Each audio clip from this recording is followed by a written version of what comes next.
ಚಿಕ್ಕ ಮಕ್ಕಳನ್ನು ನನ್ನ ಬಳಿಗೆ ಬರಲು ಬಿಡಿ, ಅವರನ್ನು ತಡೆಯಬೇಡಿ, ದೇವರ ಸಾಮ್ರಾಜ್ಯ ಇಂಥವರದೇ. ಮಾರ್ಕ ಅಧ್ಯಾಯ 10 ವಾಕ್ಯ 14. ಪ್ರಿಯ ಸ್ನೇಹಿತರೆ, ಯೇಸು ಸ್ವಾಮಿ ಸ್ವರ್ಗ ಸಾಮ್ರಾಜ್ಯವನ್ನು ಚಿಕ್ಕ ಮಕ್ಕಳಿಗೆ ಹೋಲಿಸುತ್ತಾರೆ. ಚಿಕ್ಕ ಮಕ್ಕಳ ಮನಸ್ಸು ಶುದ್ಧ ನಿರ್ಮಲವೂ ಆಗಿರುತ್ತದೆ. ಯಾವುದೇ ಭೇದ ಭಾವ ತಾರತಮ್ಯ ಅವರಲ್ಲಿ ಇರುವುದಿಲ್ಲ. ಮಕ್ಕಳಂತೆ ಮನೋಭಾವವುಳ್ಳ ವ್ಯಕ್ತಿಗಳಾಗಿ ಸ್ವರ್ಗ ಸಾಮ್ರಾಜ್ಯದ ಸಂತೋಷವನ್ನು ನಾವು ಹೊಂದಿಕೊಳ್ಳುವಂತೆ ಅವರು ನಮಗೆ ಕರೆ ನೀಡುತ್ತಾರೆ.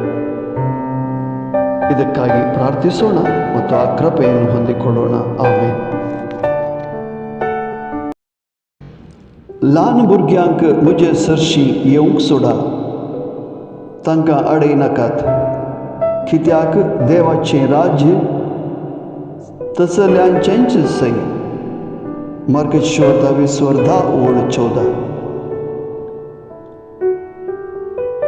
जेजू सर्गीचें राज ल्हान भुरग्यां भशेन म्हूण आमकां दाखोवन दिता.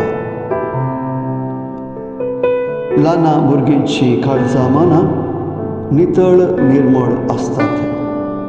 कसलोच भेदभाव तांचे थंय आसना.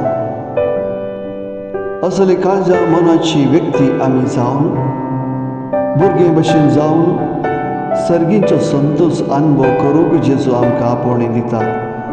ह्या दिशान जियोंक जाय जाल्यार कृपा आमी मागया. आमेन.